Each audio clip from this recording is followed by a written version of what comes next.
looking for you forever. You're crazy if you think you can get away from Amy Rose and...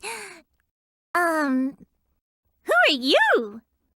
Oh my gosh, I am so sorry! I just completely mistook you for someone else. That is so strange. I could have sworn it was him. Anyway, I'm really sorry. See you later. Hey, what's the big idea?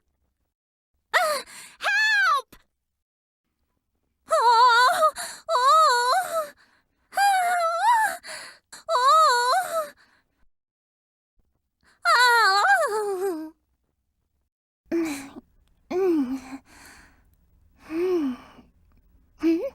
Just now, was that Sonic? You know Sonic? Tell me what's happened to him. Please, tell me everything you know. What's happening?